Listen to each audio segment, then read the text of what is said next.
জ্বালানি তেলের সংকটে আজও ফিলিং স্টেশনে যানবাহনের দীর্ঘ সারি।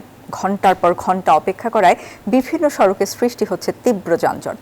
যথারীতি সরবরাহ ঘাটতির কথা জানিয়েছেন পাম্প মালিকরা। দীর্ঘমেয়াদী সংকট কাটাতে সরকারকে নবায়নযোগ্য জ্বালানি উৎপাদনে নজর দেওয়ার তাগিদ বিশেষজ্ঞদের। জ্বালানি তেলের জন্য দীর্ঘ সারি আর ঘণ্টার পর ঘণ্টা অপেক্ষা চালকদের। Spanish digital print tiles, ATI tiles, এক টাইলসে জীবন পার। দীর্ঘ সারির কারণে সড়কগুলোতে তৈরি হচ্ছে যানজট। পাম্পগুলোতে পর্যাপ্ত যোগান না থাকায় চাহিদা মতো তেল পাচ্ছেন না চালকরা।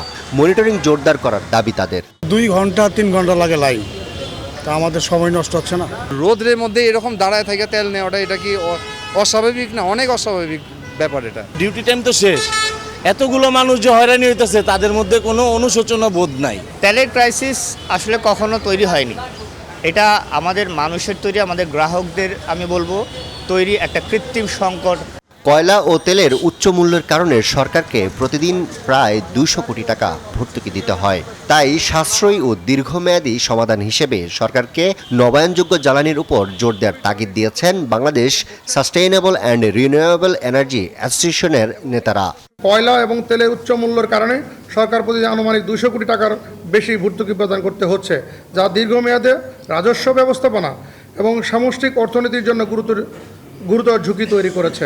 ডিজেল চালিত সেচ পাম্পসমূহকে পর্যায়ক্রমে সৌরচালিত পাম্পে রূপান্তরের জন্য শুল্কমুক্ত সুবিধা, বিনিয়োগ সহায়তা প্রদান করতে হবে, যা জ্বালানি ব্যয় হ্রাস ও পরিবেশ সংরক্ষণ গুরুত্বপূর্ণ ভূমিকা রাখবে। মধ্যপ্রাচ্য পরিস্থিতির কারণে অতিরিক্ত দামে জ্বালানি আমদানি করছে সরকার। এতে জুন পর্যন্ত সরকারের ব্যয় হবে প্রায় 36,000 কোটি টাকা। আরিফুল ইসলাম, নিউজ 24, ঢাকা।